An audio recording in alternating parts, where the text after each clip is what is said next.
You're wrong. My hair's always so bushy. Bushy hair.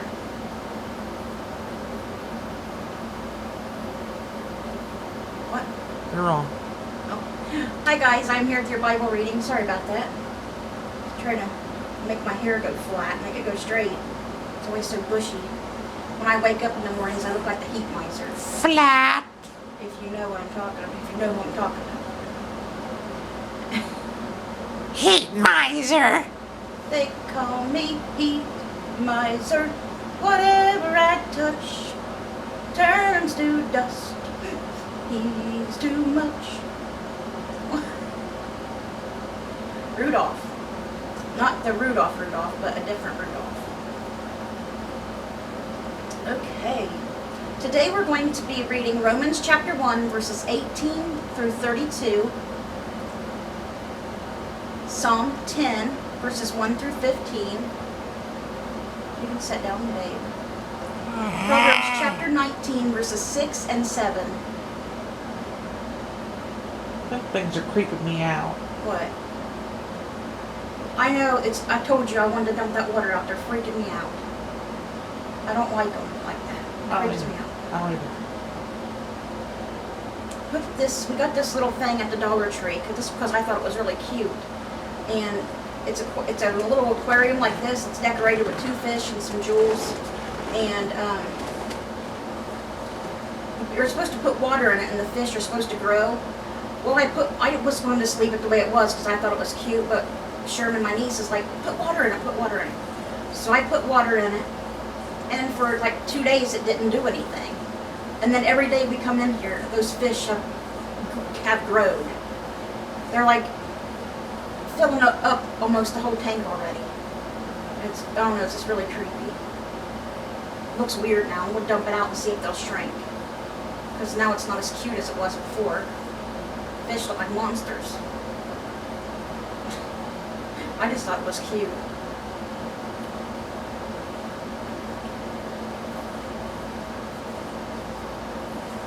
Alright.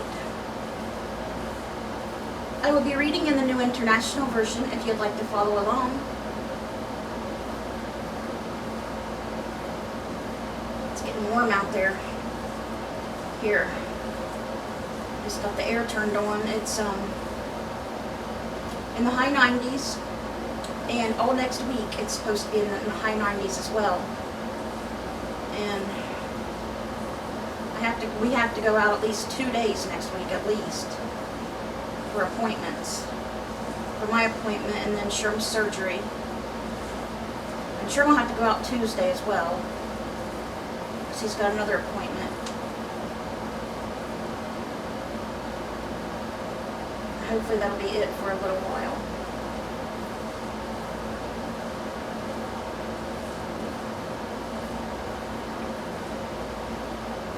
So today in Romans, we're going to talk about God's wrath against sinful humanity.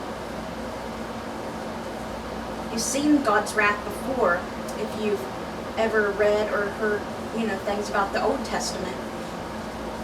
You've seen God's wrath before when it came to wicked people, when He shot down fire and destroyed Sodom and Gomorrah.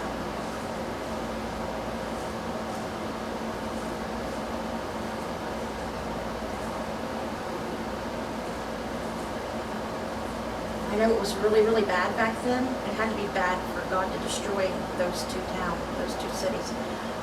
I wonder if it's worse now than it was then. Because it just seems horrible to me, horrible. But I wasn't around back then, and they was doing some pretty horrible things, but people do that today too, so. It's like people never listen.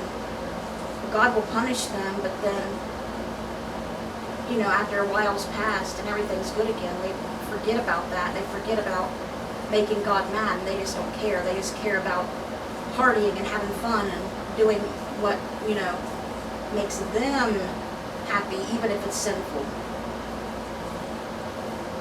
And it really makes God mad, and it really upsets Him. It hurts His heart. Because we're His children. Just like it would hurt you deeply if you had a child and your child was doing horrible, wicked things, and you knew what they were doing and what they were doing was wrong and that they was on a path to hell. And that's how God was hurt, just like you would be hurt if it was your child. It took a lot for him to destroy those people in this city.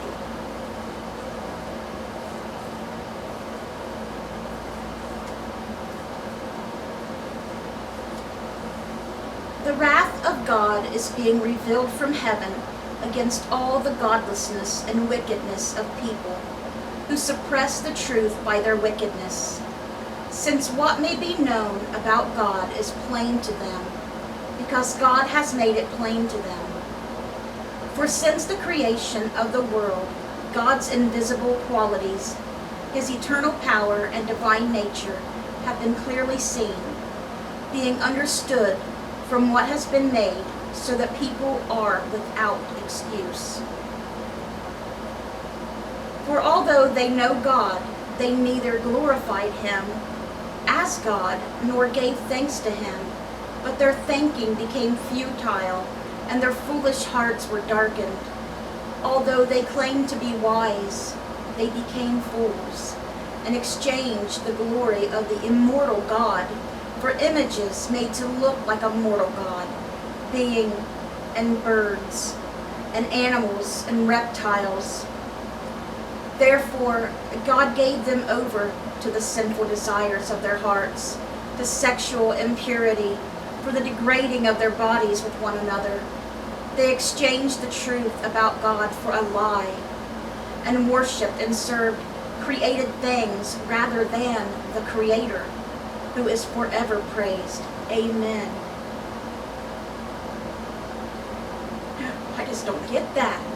How can you worship something that is made by human hands, that cannot hear, cannot speak,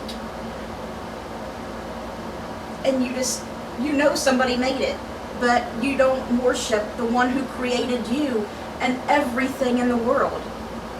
But you just wait for somebody to make some kind of sculpture, a bird or a cow or whatever, and you worship it.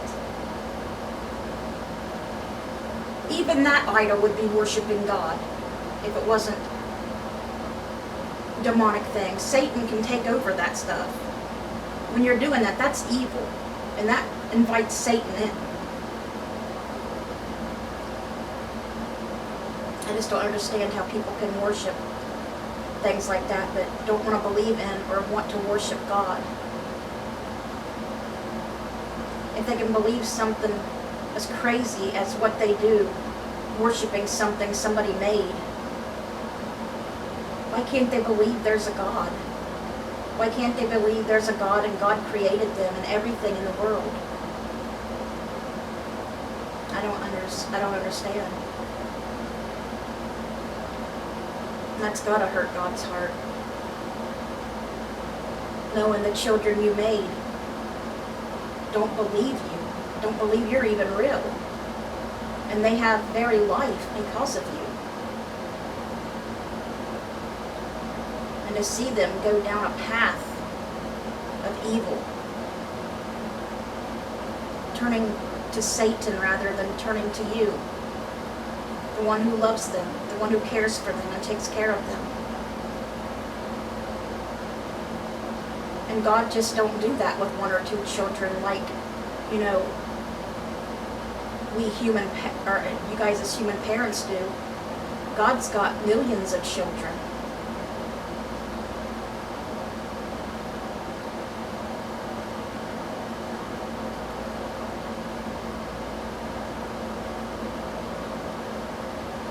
Because of this, God gave them over to shameful lusts, unnatural ones. In the same way, the men also abandoned natural relationships with women and were inflamed with lust for one another.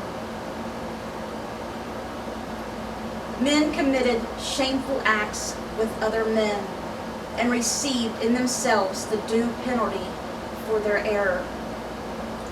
Furthermore, just as they did not think it worthwhile to retain the knowledge of God, so God gave them over to a depraved mind, so that they do what ought not to be done. They have become filled with every kind of wickedness, evil, greed, and depravity. They are full of envy, murder, strife, deceit, and malice. They are gossips, slanderers, God-haters, insolent, arrogant, and boastful. They invent ways of doing evil. They disobey their parents. They have no understanding, no fidelity, no love, no mercy.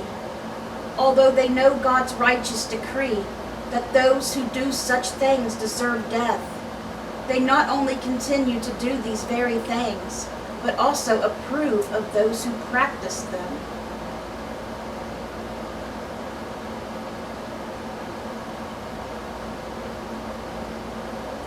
It's very sad.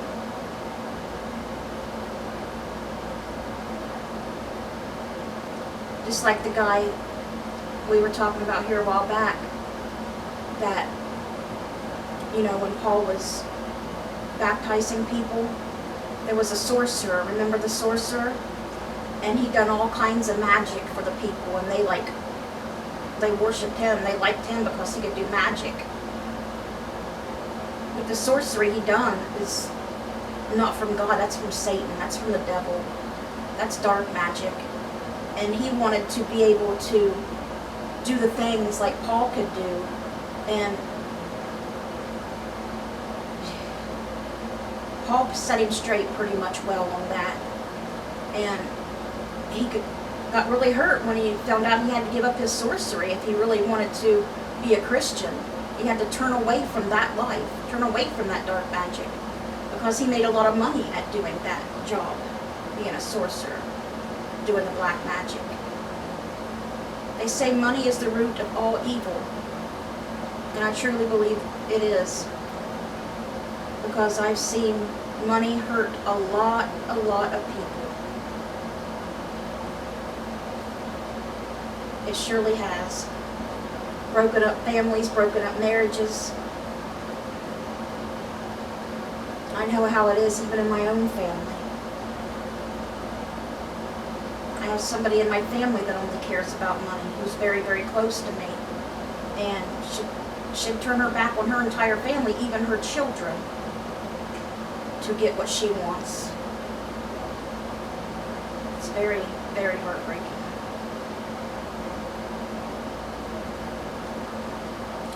Okay guys, that is where we're going to stop with Romans today. Our Psalm 10, verses 1 through 15. Why, Lord, do you stand far off?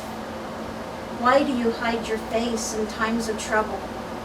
In his arrogance, the wicked man hunts down the weak, who are caught in the schemes he devises.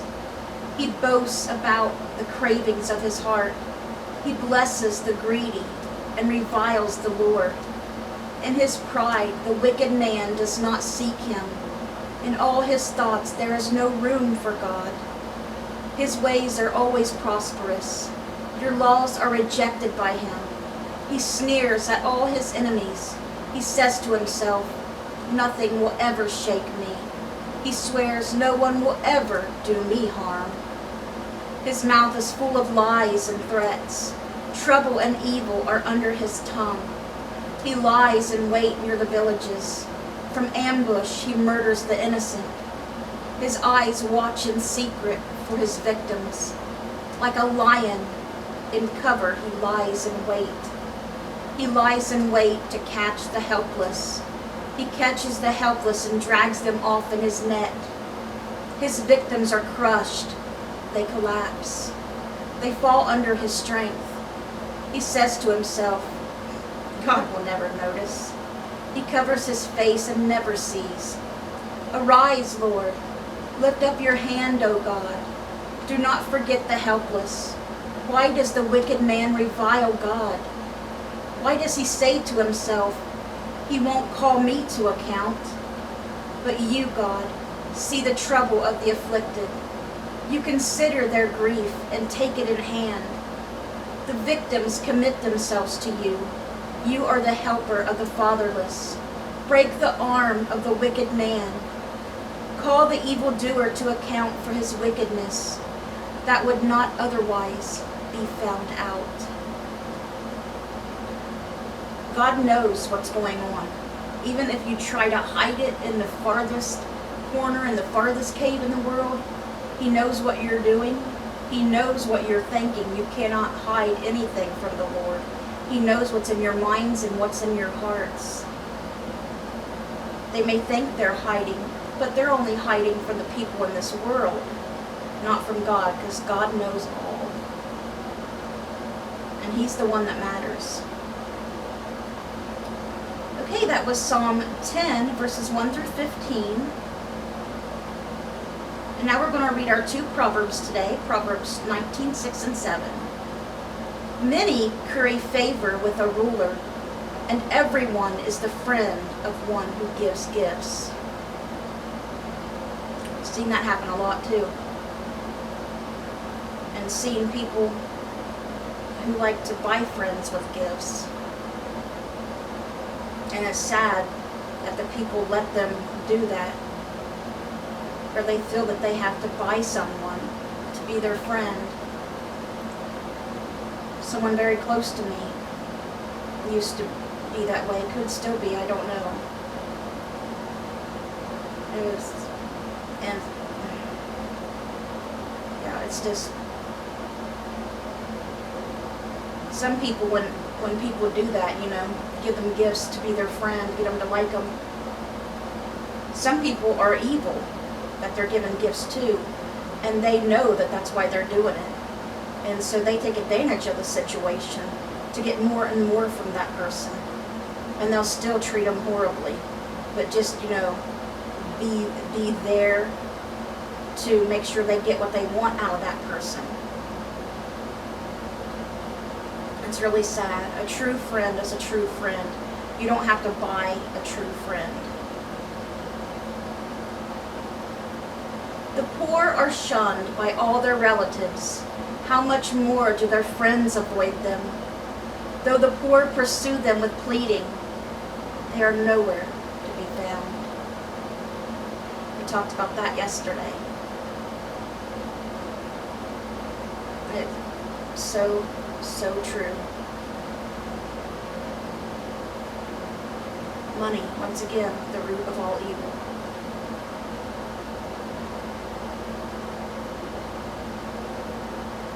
Can really change someone's life. Some for the good, but a lot for the bad.